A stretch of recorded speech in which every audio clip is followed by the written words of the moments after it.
जय श्री राम। आइए आज सुनते हैं सोमनाथ ज्योतिर्लिंग के बारे में। कुछ समय पहले हमने मल्लिकार्जुन के बारे में पढ़ा सुना। आज हम सुनते हैं गुजरात में स्थित सोमनाथ मंदिर के ज्योतिर्लिंग के बारे में, जो 12 ज्योतिर्लिंगों में से एक है। ऐसा कहा जाता है कि सोमनाथ ज्योतिर्लिंग भगवान शिव का ज्योतिर्लिंग है। इसकी स्थापना चंद्र देवता ने कई देवताओं के साथ मिलकर की थी। इसके बारे में इतिहास ये है कि दक्ष प्रजापति ने अपनी 27 पुत्रियों का विवाह चंद्रदेव से करवाया था। चंद्रदेव इस विवाह से काफी खुश थे, लेकिन वो सभी पत्नियों में से रोहिणी को ज्यादा स्नेह करते थे, जिसके कारण प्रजापति दक्ष की अन्य पुत्रियां खुश नहीं रहती थी। एक दिन जब राजा दक्ष अपनी सभी बेटियों से मिले और उनसे हालचाल पूछा, तो चंद्रदेव सिर्फ रोहिणी का ही ख्याल रखते हैं, ऐसी शिकायत राजा दक्ष की अन्य सभी बेटियों ने की।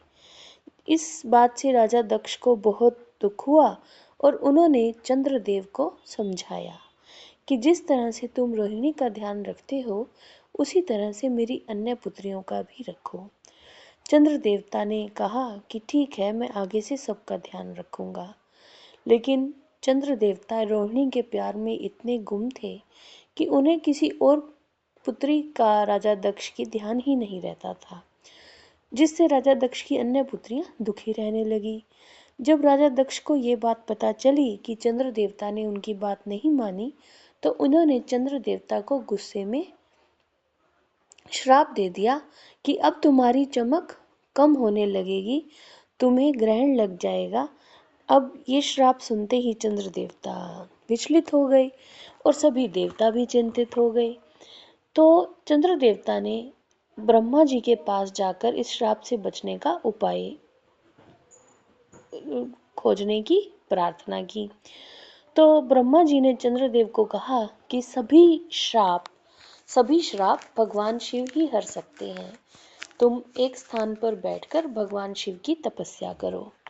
ब्रह्मा जी के इस उपाय को मानते हुए चंद्रदेव सोमनाथ चले आए और यहाँ पर भगवान शिव की तपस्या आरंभ की। चंद्र देवता की तपस्या से प्रसन्न होकर भगवान शिव ने उन्हें दर्शन दिए और उनसे कहा कि अब तुम्हें निश्चिंत रहना है। तुम्हारी कला हर दिन के एक पक्ष में क्षीण होगी, लेकिन साथ ही साथ दूसरे पक्ष में बढ़ेगी। इस तरह से प्रत्येक पूर्णमासी को पूर्णिमा को पूर्ण चंद्र दिखाई देगा। चंद्रमा को मिले इस वरदान से उनका श्राप खत्म हो गया। इस तरह चंद्रदेव ने सोमनाथ में भगवान शिवलिंग की स्थापना की। तब से यह सोमनाथ मंदिर प्रसिद्ध हो गया। इसके बारे में एक कहानी और भी है। ऐसा कहा जाता है कि भगवान कृष्ण को जो बाण लगा था एक भील के द्वारा, वो यहीं पर लगा था।